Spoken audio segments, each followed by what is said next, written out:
Hello and welcome. This is a lecture review for the William Stallings Effective Cybersecurity First Edition book. Again, this is a lecture review using the material offered by the publisher Pearson VUE.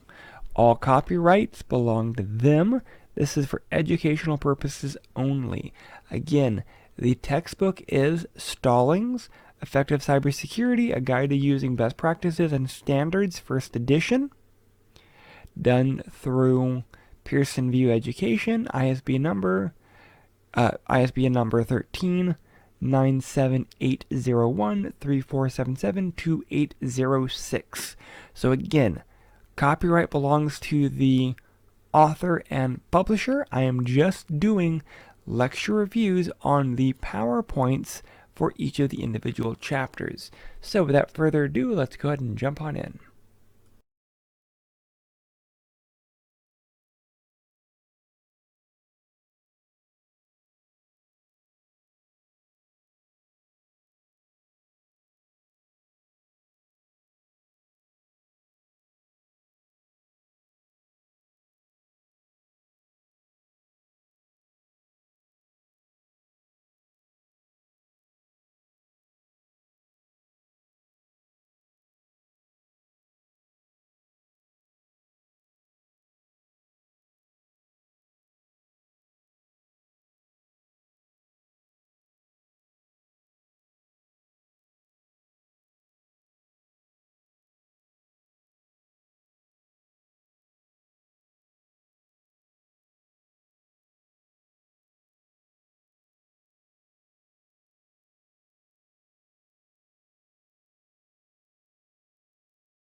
So you have to realize that within these higher level enterprise architecture, it's basically the system, the operations, the management, all of these components are typically organized as high level internal compatible representations of business models, applications, data, and infrastructure.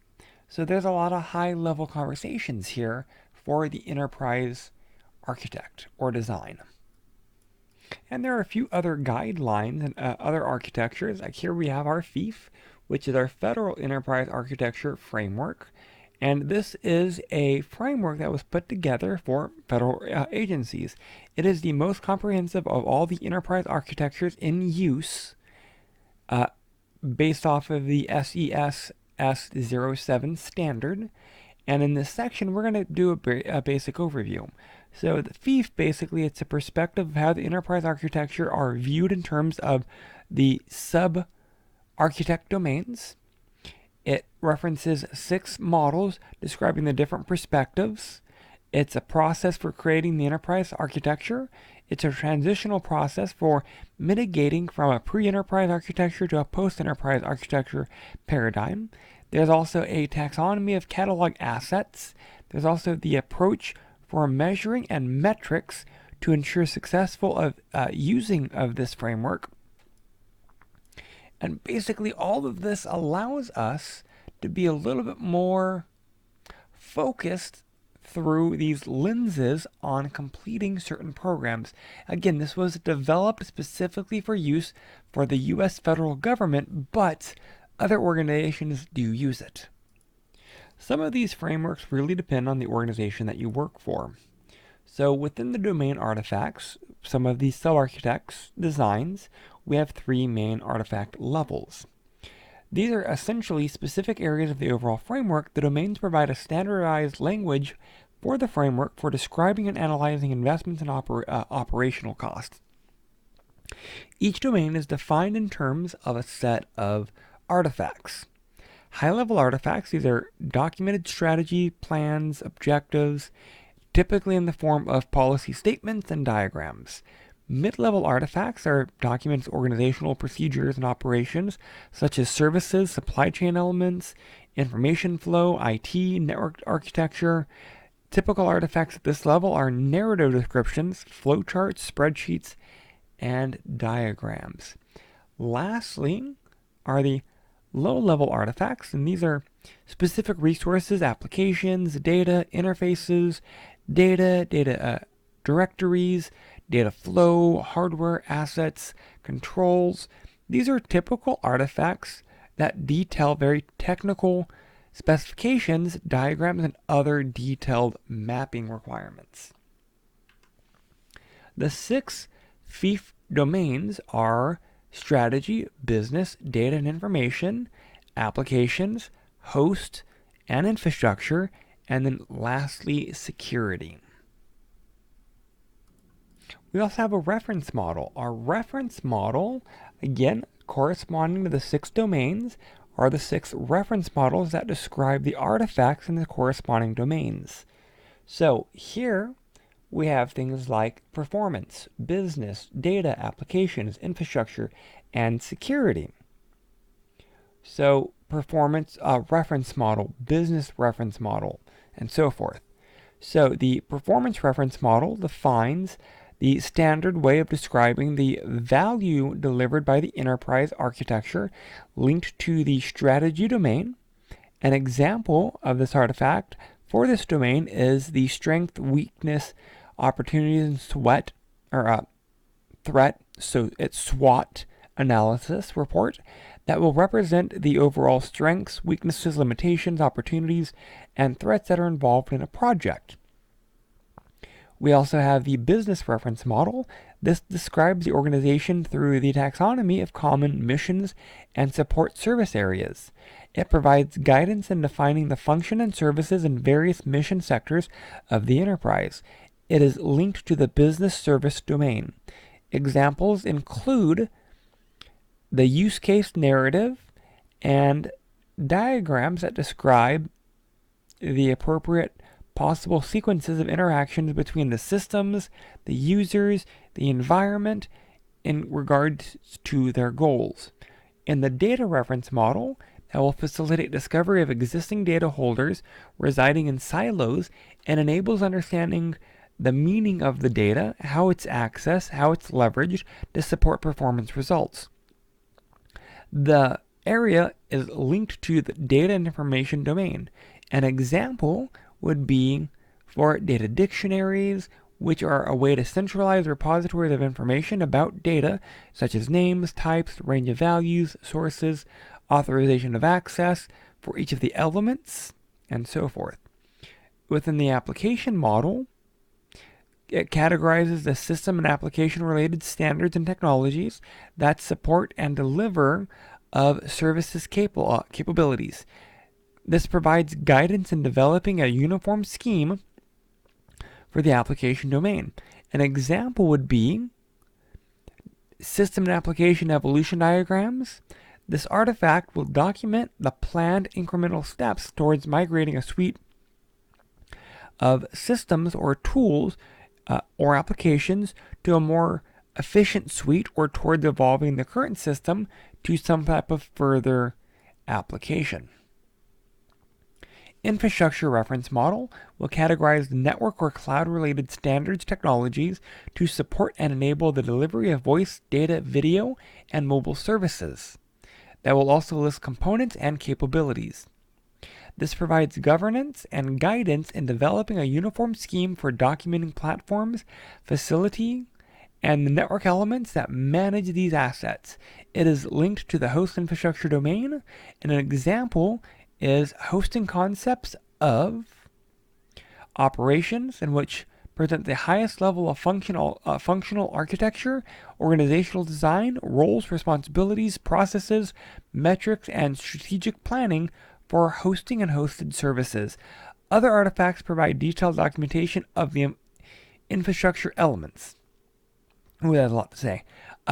Lastly is the security reference model. This provides a common language and methodology for discussing security and privacy in the context of the organization's business and performance goals. This provides guidance in risk-adjusted security, privacy protection, and in the design and implementation of those security controls. It is linked to security domains. An example would be the continual monitoring plan, which describes the organizational process of monitoring, analyzing the security controls, reporting, and then, when necessary, handling modifications all focus on effectiveness of said control. So let's look at that term in the form of performance and security. So there's a relationship between the reference model components, IT assets, data assets. Again, a huge part of this is the performance measures and the security and influence measures. You'll notice most of this goes back to protecting data and informational assets. Organizational assets, these include investments, programs, processes, applications, infrastructure, and individuals. Business capabilities are the ability of the organization to perform the activities that result in outcome of value. Normally, a business capability can be viewed as an assembly of organizational assets for a specific process. Data assets include databases, data files, and any other data resources available to the organization. Lastly, IT assets, and that's going to include devices, peripherals, systems, applications, and capital investments. In this example, we have the interaction between the security reference model and other reference models. So again, each one of these are going to be kind of specific to specific resources. If we're talking about performance and the strategy domain, maybe that's going to be defining our metrics, and then on the return side, we'll be identifying risk. For the business, it might be applying federal guidelines, FIPS, and in return, you're getting informed business directories, policies, regulations, and so forth. For data and data information, we input determined based off of the CIA controls, and in return, we get the identification of encryption that is needed for data in transit, data at rest, and data in process. For the application and enabling application domain, we're sending specific assets, and in return, we get identifying security controls that are required. Lastly is infrastructure and host infrastructure. This provides the networks, products, and protocols, and in return, we determine the cross-domain requirements for connection, securing communications, cryptography, and network connection rules. So this again provides a brief overview of the commonality between these two areas. So a lot of these are dealing directly with the policies and guidelines. So we have things like the NIST 853, Security and Privacy Controls for Federal Information Systems, and organizations define basically an aggregate of directories, rules, practices that prescribe how the organization manages, protects, and distributes information. Essentially, this will define the security policies for the organization. It's an essential component for security governance. It provides the appropriate policies, procedures, and guidelines so that we can correctly and appropriately select the controls to mitigate or to remediate potential risk. The policies and guidance needed to cover the appropriate roles, responsibilities, and baseline of these controls and guidance.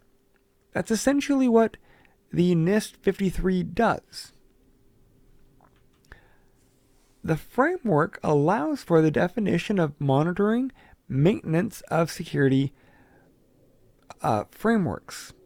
The definition also includes a number of tasks: appointing a single executive to be ultimately responsible for security, decide the communication pathway, ensure the integrity, include a process that enables the governing body to evaluate the operation, regularly review as appropriately, formally approve the information security strategy, policies, procedures, guidelines, and architecture. That way, things are done in a specific way to adhere to all of the appropriate policies. A governing body is responsible for ensuring that effective security directions are in place. Typically, the governing body will consist of individuals ultimately responsible for what the organization does. In a public held company, for example, the board of directors is going to be probably one of the people held responsible. Supplementary, an executive manager who has the operational responsibilities could also be appointed. The Information Security Forum's ISF standard for good practices of the security consortium will recommend that the effective security direction be provided by a combination of both a single individual responsible at the C level for the organization and supported by the overall governing body. The individual is the CISO, Chief Information Security Officer, or an equivalent executive. The GSP, or the Information Security for Best Practices, are also recommended that the governing body include the CISO and have a mission to support the CISO as well as review the activities under their direction. That way, a base level of understanding of protection should be there. There are other frameworks also. So we also have things like the COBIT 5 governance framework.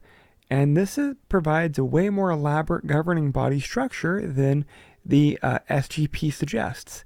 It's worthwhile for larger organizations because COBIT 5 distinguishes 5 distinct roles.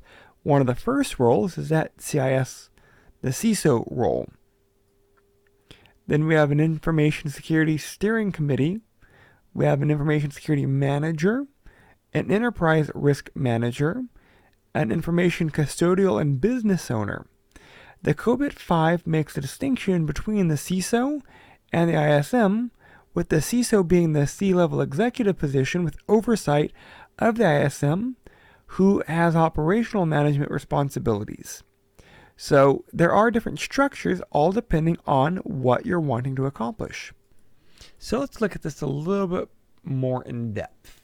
We have the steering committee, and that's the ISS committee will focus on ensuring the security policies. They oversee the things like the CISO, the ISM, the custodial, the managers, and the respective specialist functions. So again, the CISO is typically the committee chair, and they will liaison to other committee members. Each one of these has a very distinct flow. The information custodial and business owner are basically in charge of certain processes for business applications. The IT manager reports the status of IT-related information issues. The representative of specialist functions may include permanently or as needed representatives from things like auditing, HR, legal, general counsel, and so forth. The COBIT 5 also has the EMR committee.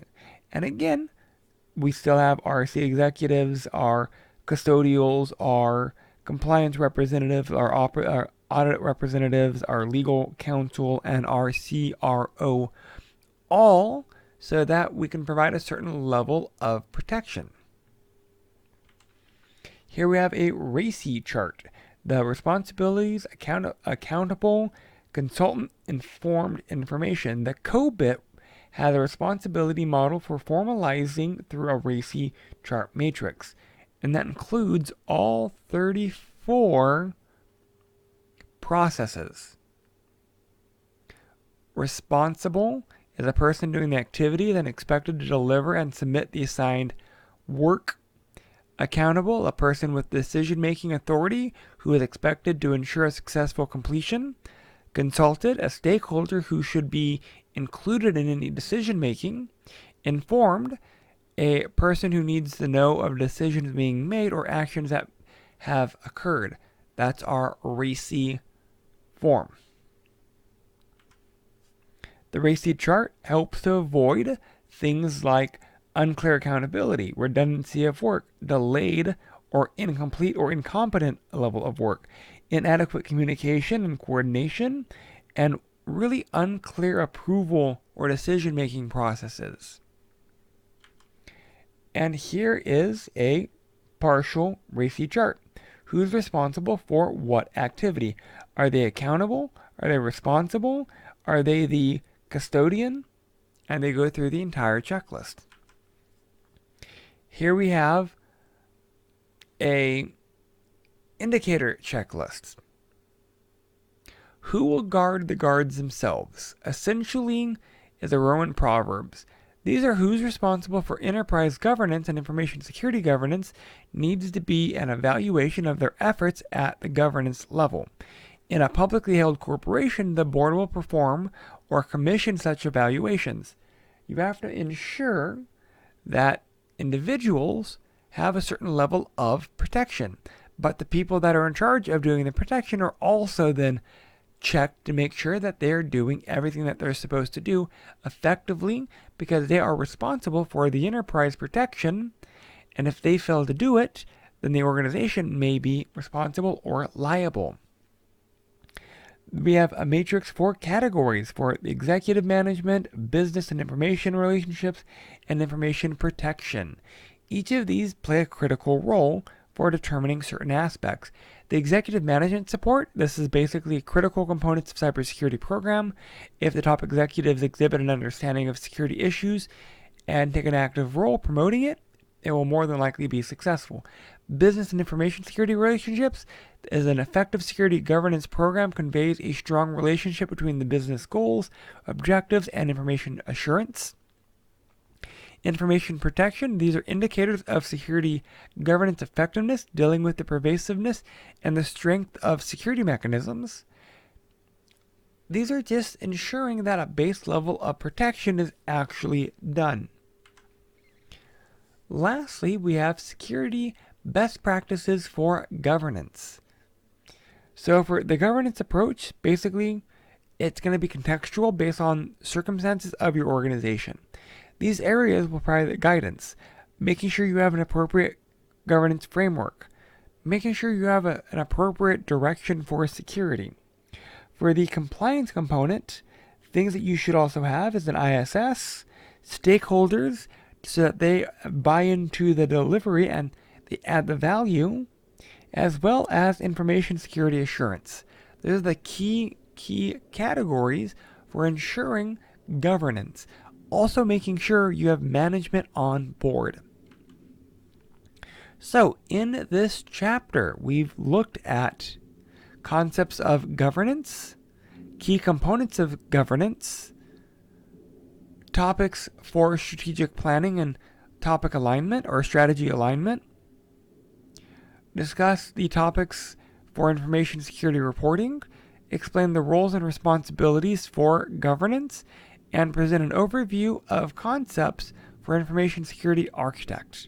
Those are the big things that we covered, as well as governance best practices. Those are the main categories that we went through in this chapter. Thank you. So stakeholders are individuals, groups, anyone that has a stake within the organization or has an interest in the organization. Stakeholder can affect or be affected by the organization's actions, objectives, and policies. For example, we often think like a company. The stakeholders could be the shareholders, people, the investors. However, the workers are also stakeholders. If the business went under, would that affect the workers? Of course. So the stakeholders are anyone that is affected by the organization. There are governance institutions that will define basic outcomes for our ISMSs, and again, strategic alignment, risk management, resource management, value delivery, and performance measures. Those are all big things. And this is outlined by the ITG I-106 standard. Strategic alignment is basically ensuring that the strategy used for technology and security align with the business requirements, the business goals. Do both sides of the house align so that the house together can move forward? Risk management, that's the principle driving protection. What risk is there? If there was no risk, would we be spending money to protect things? No, we wouldn't. But there is risk in everything, so risk management is managing the risk to that information, to a system, to a digital asset, to the organization's digital assets, and so forth. This involves mitigating, reducing, avoiding, preventing, accepting a certain level of risk to that organization. Resource management is the extent of security protection, personnel, capital expenditures, money, so forth, that are kind of open-ended to align the security budget with the overall enterprise requirements. For example, if we have a budget to hire 20 people, are we going to have 15 SOC analysts or 15 log analysts and 5 networking people? Resource management is aligning the appropriate resources, personnel, and budget to meet the requirement of your organization. You don't willy-nilly pull it out of the butt. Like, you literally plan it. Value delivering not only should be the resource, but protection could be the constraints, overall enterprise resource objectives. Everything must be aligned. There has to be some value. If I want a $1 million router, but we're a small or medium business, does that router provide value? And if the answer is no, then we pull it back. We don't get it. We buy things that have value. We get things that deliver a certain value. If I want a tool and the tool allows me to be more productive, that productivity provides value. So we want to do things that provide value. All right, so let's go ahead and let's talk about our governance components. So our governance components, according to our NIST SP 800-100 list standard, and again, this is a national standard for the U.S. The basic activities are strategic planning, organizational structure, establishing roles and responsibilities and duties, integration within the enterprise architect, and documentation of everything. So, how we look at this really is the documentation portion is the administrative controls. We need to make sure that we have documented rules. So actually, I'm going to grab my pen. This is admin. This is admin. These are admin controls. They help define the appropriate controls.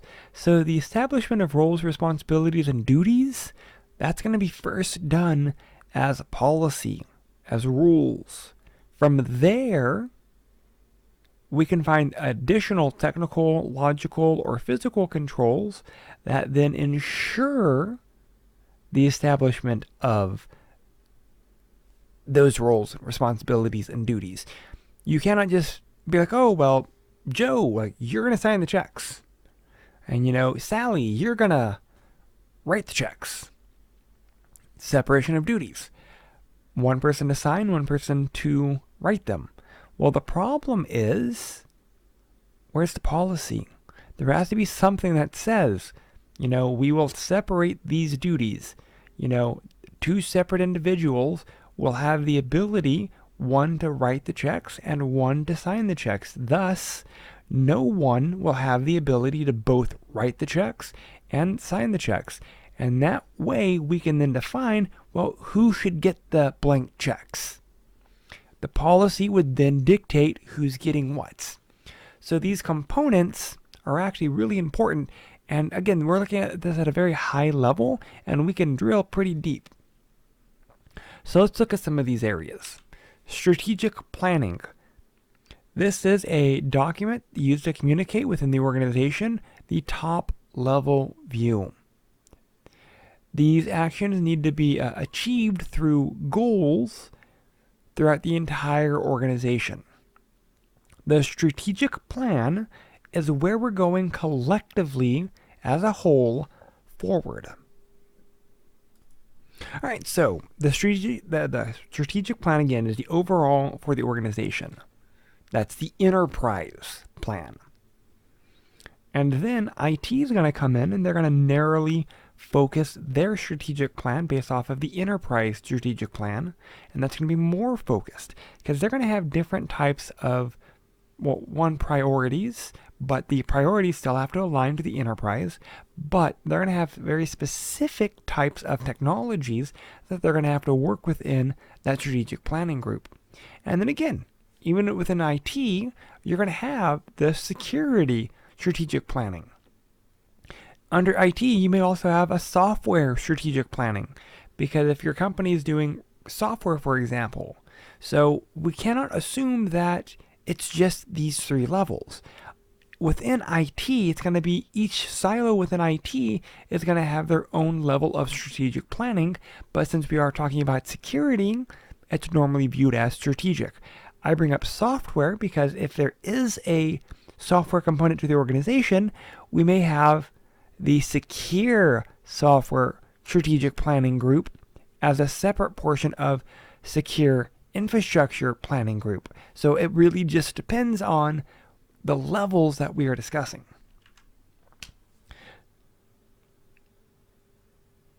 So here is our in-depth strategic process. All right, so let's review this a little bit better. So we talked about I'm going to grab my pen. So the overall, this sets the enterprise. The enterprise is going to have other mid-tier strategic plans. The IT is the important one. Within IT, you may have other silos, but even within our security, we may have things like infrastructure, software, server, help desk. So even within our security strategy planning, we may be able to dive a little deeper in that as well.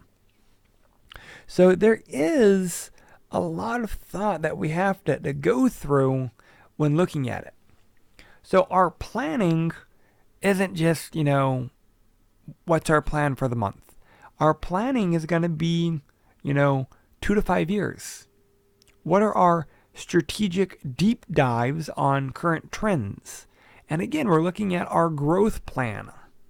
And again, even in our planning, they're not one and done. The strategic planning, we set it up so that we have a 2, 3, 4-year plan. The deep dive will identify the teams and the high impact areas that are going to be more in-depth review. But again, every year, every quarter, every 6 months, depending on the organization, depending on the circumstances, will require a little bit deep dive. So that means, hey, over the next 4 quarters, we're going to look at industrial IoT for our plants. All right, well, that doesn't mean that it ends. What that means is we might have to look a little deeper into our strategic planning, how we're dealing with industrial controllers. So the planning is a little bit more in depth. The planning gives us the head overview, like the budget overview, and again, that can be adjusted every year, but this gives us our overarching responses at least. That allows us to do better decision making based off of information. Data-driven decision making. We have data that then directly impacts or directly drives our decision making. That looking at our planning, looking at our missions and goals, looking at our governance plans, all of that feeds into that area. Then lastly, we have our measurements, our metrics.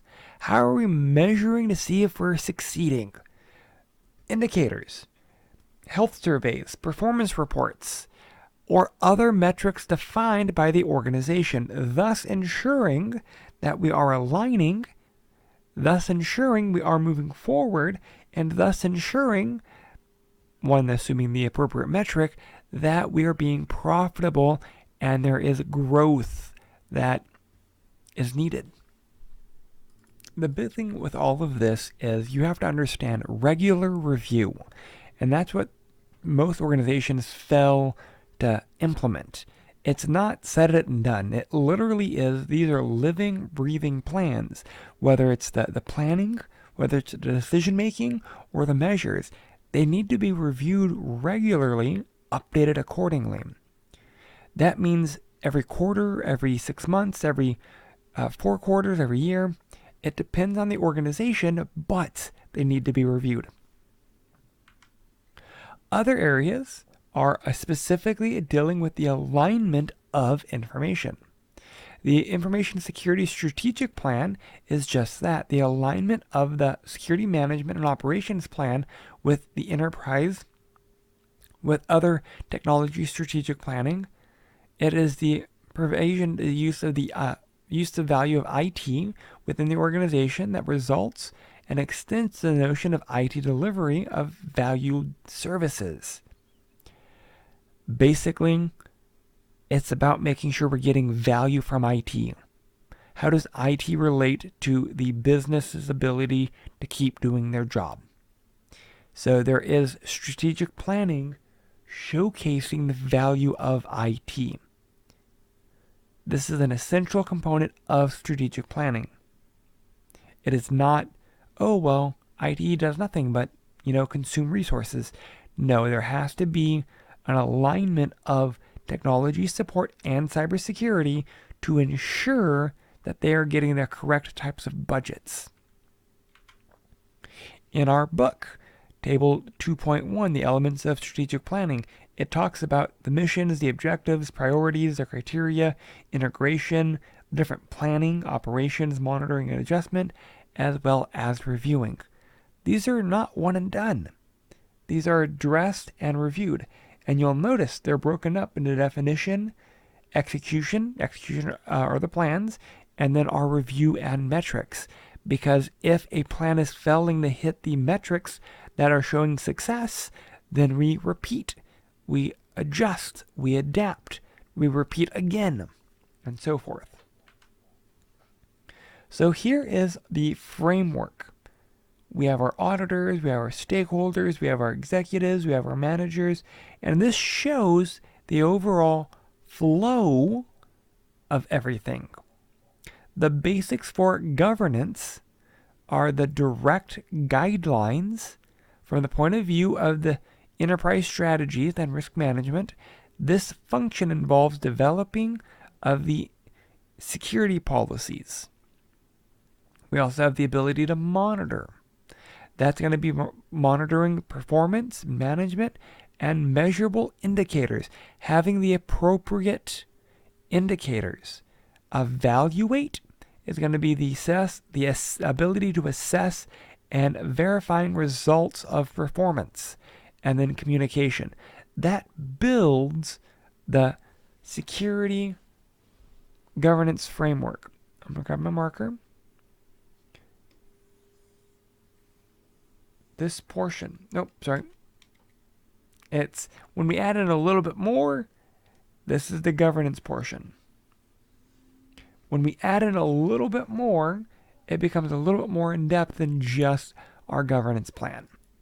Because once we start getting direct feedback from our security managers, it's part of our ISMS. So this, it did not like grabbing my pen.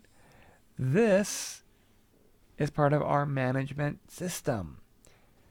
That encompasses our compliance portion. They go together. So there's an organizational structure. So the framework will include the governing cycle for indirect monitoring evaluation of our management system, including the evaluation incorporation. So we can look at both the results and monitoring, thus allowing, when necessary, to propose new security management tools or features to dictate the changes as well as the improvements. The cycles are in accordance with the requirement 4.4 of the ISO 27001 standard. The 27001 are high-level standards. They're not going to be very specific. They're going to be high level. But It basically states that the organizational shall establish, implement, maintain, and continually improve the management system. It is not one and done. It is continual growth. All right, so part of the structure basically just shows that there's guidelines that make sure process improvement. At the end of the day, they don't want security programs to become stagnant, because the problem is so many people within security management, executives, one and done type mentality. Oh, well, we have a DRC, we have a disaster recovery plan, we have a business impact analysis plan. It's like, yeah, but it's from 10 years ago. It doesn't reflect the current status of anything. So ISO, when they created the 27000 standards, it literally became, you need to do process improvement. You need to show that you're not one and done, that it is always growing, always adapting. Like I keep saying, it's a living, breathing document. And that includes the reporting. There's the accountability, there is the transparency portion, and within the accountability portion, basically it enables stakeholders to trust with what's going on. And that includes being mapped and managed to the appropriate information security policies, risk evaluation, risk measure and response, and management systems. There are often times where I see organizations go, oh, well, we've had a risk evaluation, we did our risk assessment, and they leave it at that. But they leave out key details like their risk assessment was 5 years ago. And within the risk assessment, they identified 5 areas to be remediated. And it's 5 years down the line, and nothing's been touched. So that doesn't work. You actually have to be able to be transparent and be held accountable for the appropriate policies and risk evaluation / measurements / assessments / risk management. Because guess what? Those are areas that are constantly needing to be reviewed. The reporting should also disclose things like estimated costs, values, asset inventory management, to which extent the policies and the security plan activities will increase the brand value, the actual economical value of protecting those assets. If we have a mouse that costs $5 and we're spending $20 to protect it, is that cost prohibitive? Is the cost worth it? So that's something that we need to look at. And I can honestly say within certain organizations, I ran into this where they were spending way more money protecting an asset that wasn't worth it. The asset value was so low, but they were spending so much money to protect it that eventually they opted to remove the asset because, again, the value the asset added wasn't really high enough.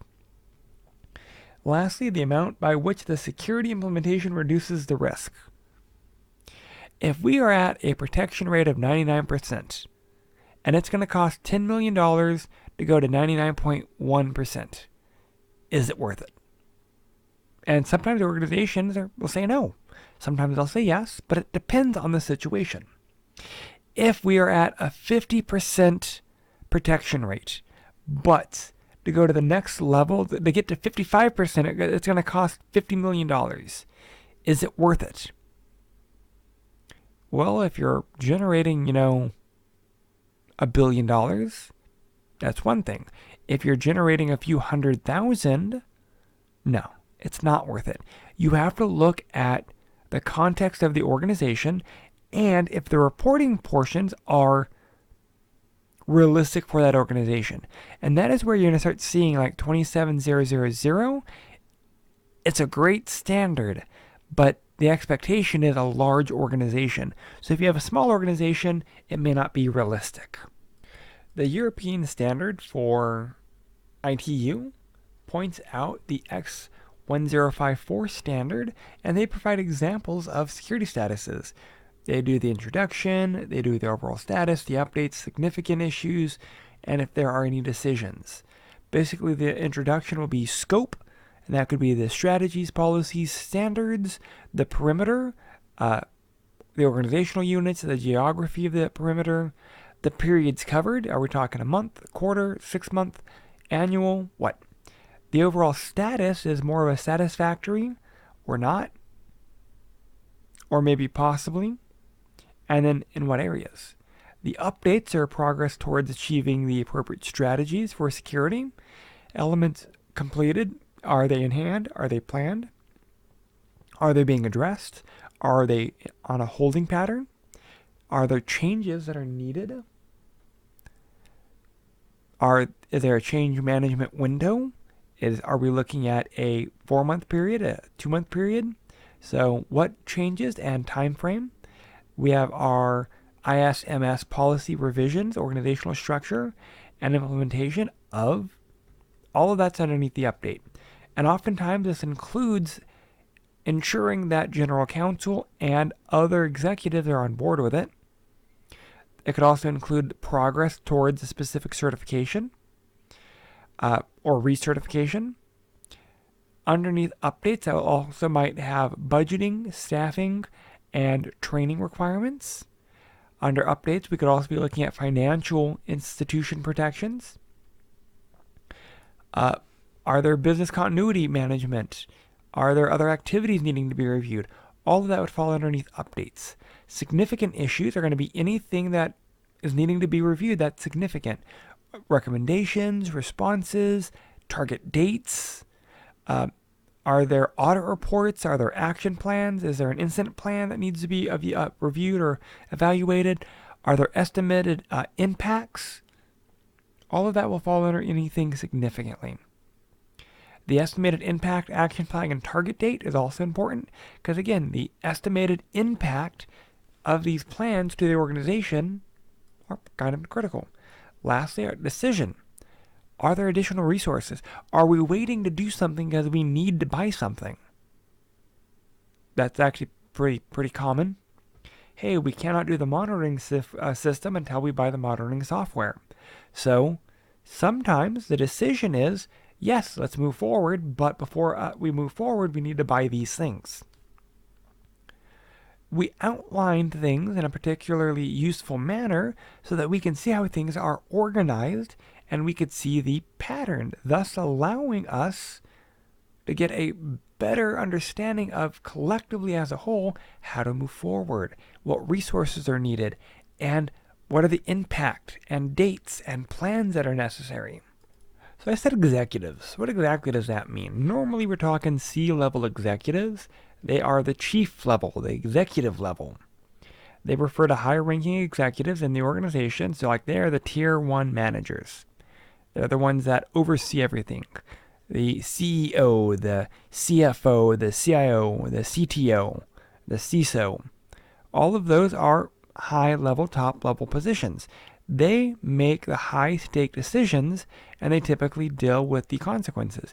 And they ensure that day-to-day operations align with the organization's long-term goals and missions.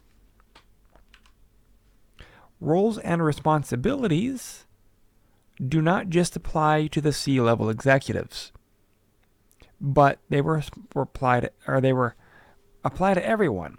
However, normally, key aspect of security is we're looking at the C-level, and then they may break down to lower levels depending on the circumstances and the organization.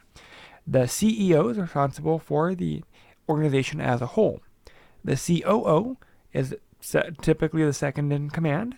The CIO is in charge of IT strategy. The CISO, not CSO, the CISO, and the security officer are in charge with protection of technology assets. We also might have a risk officer and the CPO is a fun one because almost every organization does have a mandate to have a privacy officer looking at current standards and regulations. Within the US, we have several states that require privacy officers. In the EU, we have EU national standards that require privacy officers. So the CPO is slowly taking grounds to grow forward. Here's kind of the overall arching organizational flowchart. The CEO is on top. At the end of the day, they're responsible for everything. The structure may be different based off your organization, but do just keep that in mind. So the executives are broken down into key categories. And again, this is going to be based off of individual organizations. So this is not a one and all for everything.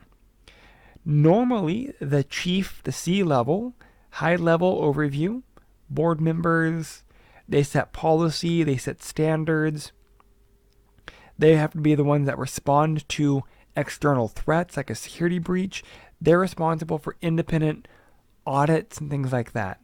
Mid-level managers are about handling compliance requirements, actually implementing and enforcing them.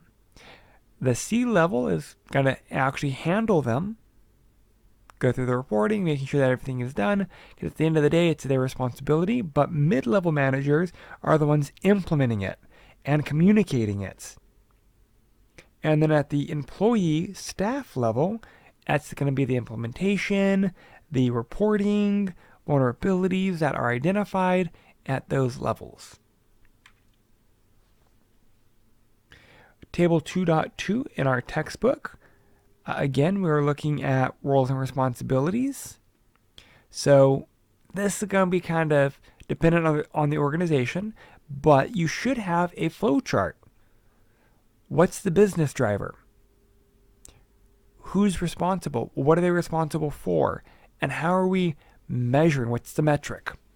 So, for example, the CIO, CISO, their drivers are policies, operations, and security resources. Their responsibilities are maintain and ensure compliance programs, maintain primary duties and training, assist other senior level managers with their responsibilities, ensure appropriate security awareness training. Those are some pretty common responsibilities. The metric, or the thing we're going to audit against, is, are security awareness training programs effective? If the CISO is responsible for ensuring training awareness, are they effective? Is the awareness effective? It's not do it just for the sake of doing it, but doing it for the sake of the business. So measuring and making sure that each of their responsibilities are actually meaningful. And the organization's flow is going to be different based off the organization. It's not a one and done. Information security architect. This is basically the design, the structure, the behavior of the entire process. So it's everything rolled into one. Personnel, organizational units, everything aligning to the mission and strategic plan of the organization. There's also an architect, and this is the way in which the component parts of the entity are arranged and organized and managed. This is how everything flows together. And oftentimes I see the planning with data flow metrics, meaning you can see where the data flows from the worker through all of their systems to the appropriate managing bodies. We all assume everyone has access to everything. Hey, I have this report. The CEO has access to it. But do they? The architect, the design, the data flow actually provides the evidence where the data flows and who has access to that data. A key element of the appropriate governance plan is the development of the security architecture. Provides how and where security controls are placed. When you know the data flow, you know where users are interacting with the data, it provides a much better way to identify which controls go where. It also allocates security requirements to where they need to be appropriately placed. It also provides the foundation for achieving the appropriate level of risk the organization is comfortable with, and it's based off of circumstances. Welcome to Chapter 2, Security Governance. So in this chapter, we're going to be focusing on just that, governance. So what is governance? Governance is the process of establishing and maintaining a framework and supporting management structures and processes to provide assurance that information security strategies are aligned and support the business objectives, missions, goals. They are consistent with all the appropriate laws, regulations, torts, and requirements of both your local, state, and federal and industrial or industry standards. They will also adhere to policies, internal controls, and provide assignment of responsibilities in an effort to manage risk. So after we've looked at and identified what risks are there, we need to understand how we can actually manage that risk. There are several different types of international standards. There's several types of local standards and national standards. The ITU TX1054 Governance of Information Security Assurance. You're going to notice ITU, that's not a local, that's an international, defines information security governance as the system by which an organization's information security related activities are directed and controlled. In general, however, security governance encompasses governance, concerns for cybersecurity, information security, network security, asset security, and other forms of security. So here we have our NIST standard, our national standard. We have an international standard, and we have a general standard. So what exactly is this? Essentially, an organization should have a strong governance plan. It's how to ensure compliance with all appropriate regulations, and it's a guideline for managing risk. Now, granted, every organization is going to have different views on risk. Every manager is going to have different views on risk. But one thing as a whole the industry has understood is this is a requirement. And oftentimes, the organization that I have dealt with try to skirt this. But when you bring up these are legally required, often than not, requirements that organizations have to meet, then organizations are willing to comply a little bit better. So again, governance, in the general sense, is the establishment of policies as well as the continuous monitoring of proper implementation of controls by members of the governing body of the organization. Normally, some type of an executive will lead it. Governance will include the mechanisms required to balance the power of the members, and that means also holding them accountable, and their primary duty of enhancing the prosperity and viability of the business. The business is there to make money. However, there's also a balancing act between meeting the appropriate compliance requirements and being profitable. If you're a mom and pop shop and you have a $1 million requirement for a PCI DSS, that's not realistic. Like, they shouldn't line up. But let's just say that you're in that weird position where you are. Is meeting the compliance profitable to your business? And if the answer is no, then you're going to have to do something to adjust either how the business is done or how to get away from that compliance requirement. Because that is a applicable way of dealing with compliance and dealing with risk. Is sometimes the answer is no, we can't do this because of it's not profitable. Let's find a different way. So let's move into management. What exactly does management mean then? Information security management, according to the International Standard Organization 27000, this is a big one. It is the supervision and making of decisions necessary to achieve the business objectives and goals through the protection of the organization's informational assets. Assets might include physical equipment, systems, network infrastructure, but that also includes things like intellectual property, IP, that also deals with non-tangible objects like data, information, reporting, reputation, and so forth.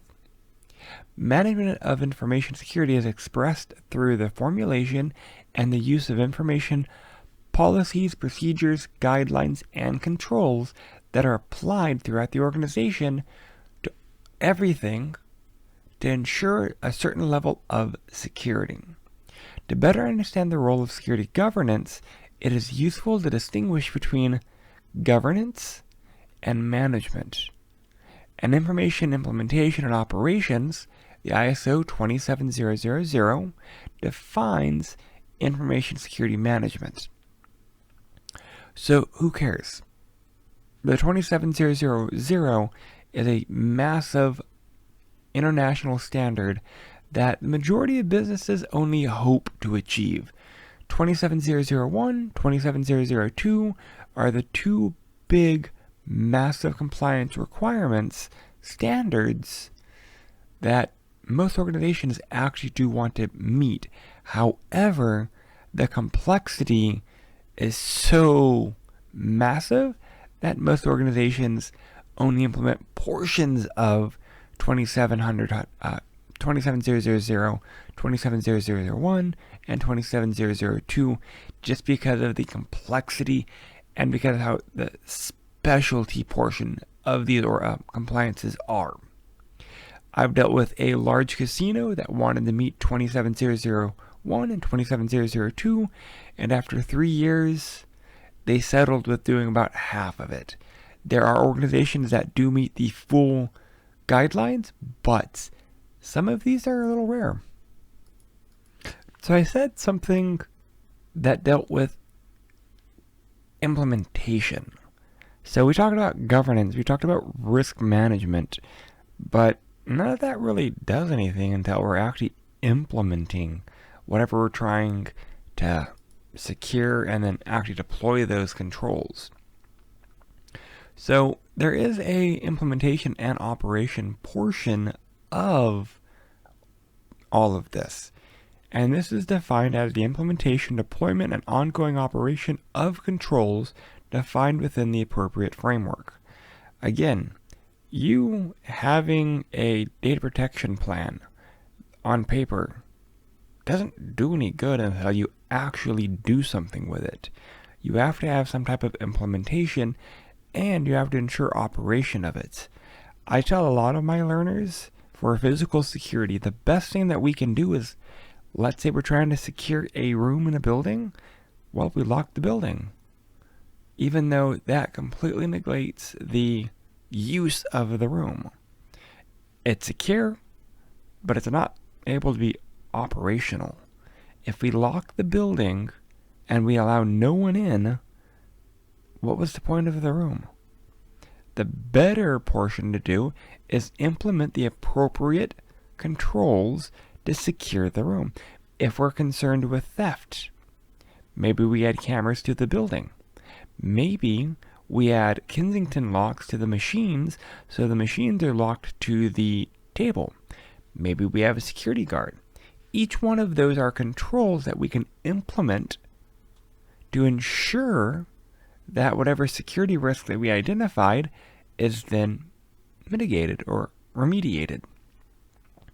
Again, if going back to that room example, if we're afraid of theft, we have things that we can implement on that behalf. So here's a figure of governance, management, and operations. You're going to notice that governance is the overreaching top umbrella. Here we're looking at the strategic planning. What's our tolerance? What's the risk identification? What's the roles, responsibilities? What are the guidelines? What are the rules? Not what do we think the rules say, but what are the actual rules? And that's huge, because I've dealt with a lot of organizations that think policy says one thing, and in actuality, policy said something totally different.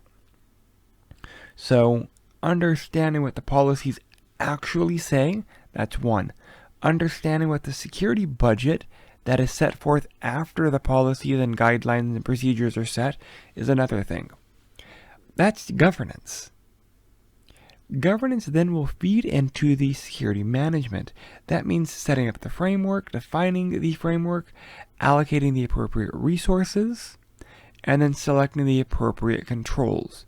Here, you may also look at the information security management system as a whole, because collectively, that's what all of this is.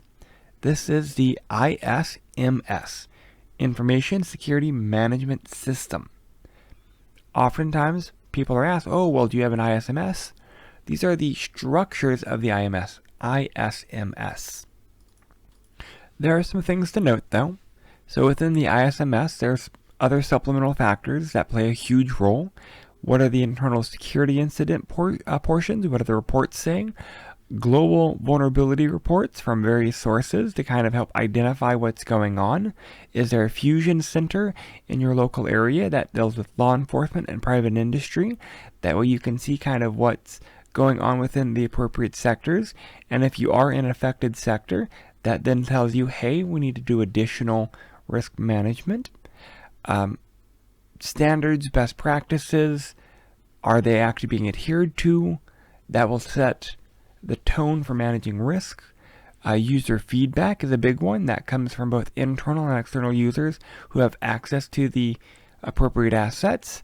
The feedback will help improve the effectiveness of the policies, procedures, guidelines, and other technical mechanisms.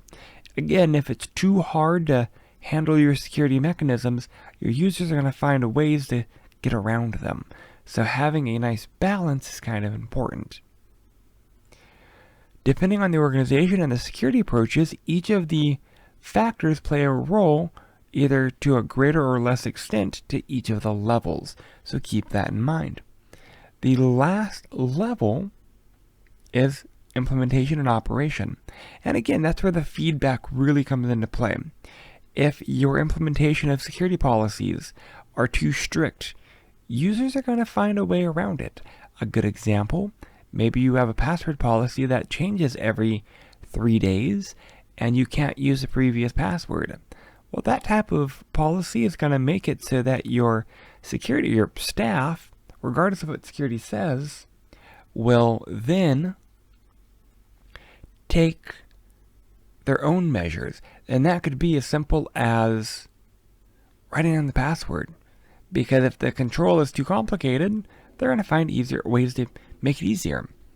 We also have maintenance, patch management, updating of equipment, detecting the appropriate incidences and the attacks, auditing, and so forth. So this is actually the implementation of the appropriate controls that have been identified.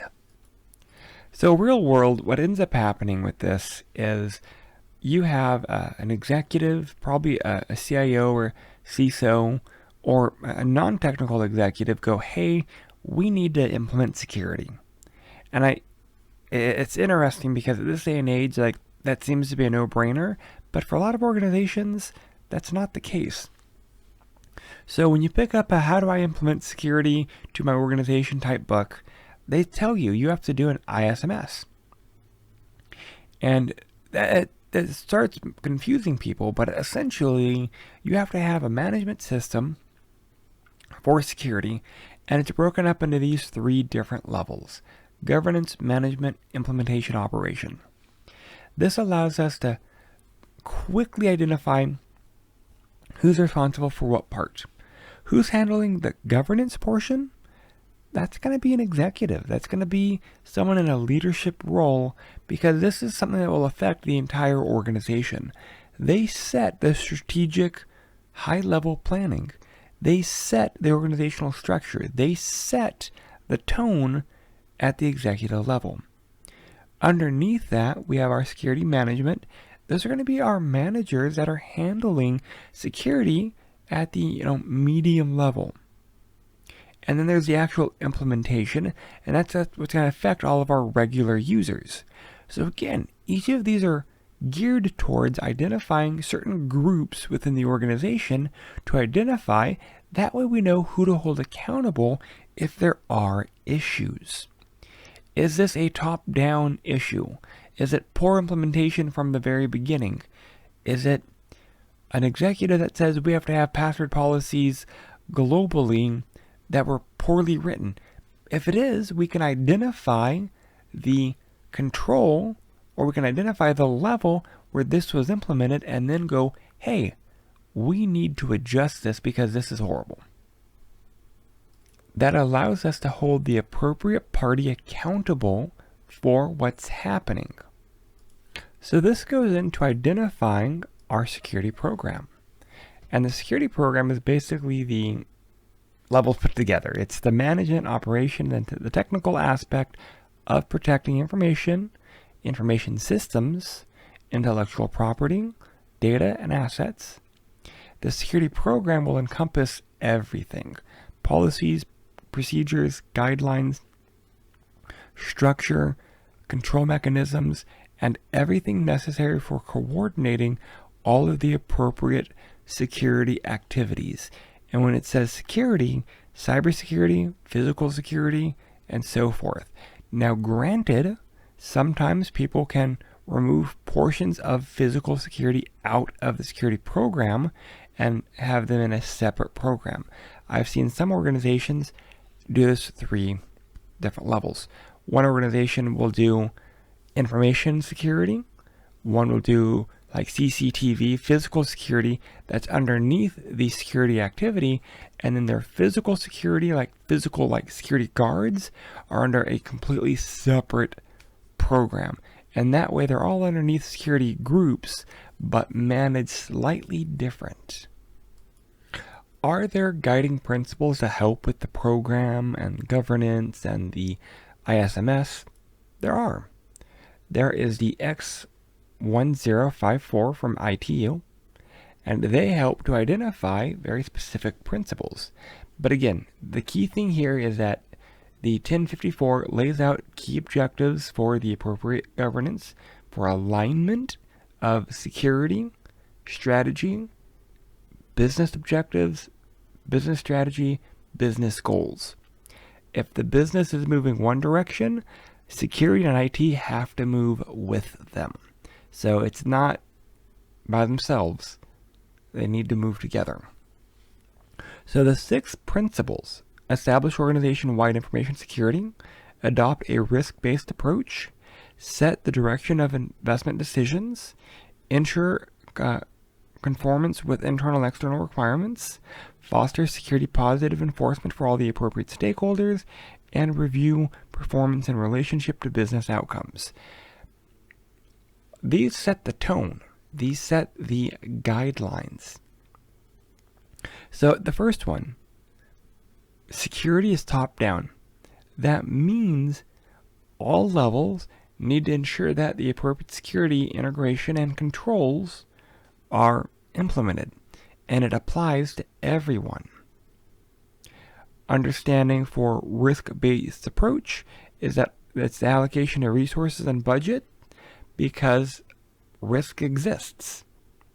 And considering loss and advantage and looking at liability risk and disruptions, all of that should factor in to your ability to say, hey, I need this budget because if there's a security event, these are the things that might get damaged because of it.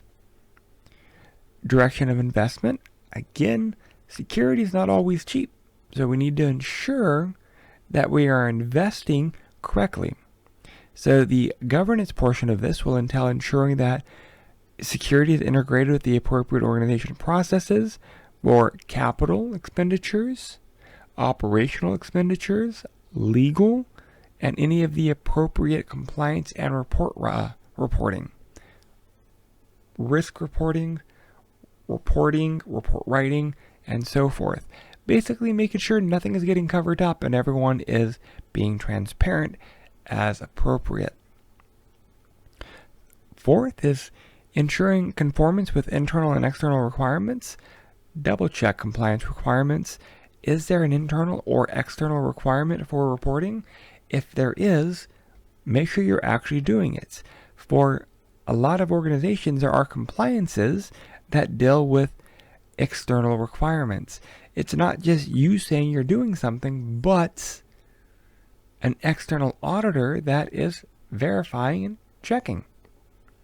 Foster security positive, basically having an environment that is responsive to security measures, understanding expectations, and keeping in mind that various stakeholders may have different values and needs, but ensuring that security is high on that need list. Lastly, performance. You need to make sure that security is adding a benefit to the business and not just hindering the business. There's a relationship between business and technology support, including cybersecurity. They have to work together. Otherwise, this doesn't help anyone. So, IT. IT is more than just technology support. It applies to computer systems, hardware, software, networking, telecommunication, in the context of business and other portions of the enterprise. IT is often the name of the part of the enterprise that deals with everything. Could be everything electronic. IT could be IS, could be OT, operational technology. There is some type of technology support that allows the organization to kind of function together. So this concludes our lecture review on this book. Questions, concerns, or thoughts? Leave a comment, make a statement, get a hold of me. If you have questions, don't hesitate to ask. Remember that when we do some of this, it is critical that we ensure that we're answering your questions. Don't just listen and don't try to apply. Listen, try to apply what we've been discussing, and when possible, if you're not understanding something, say something.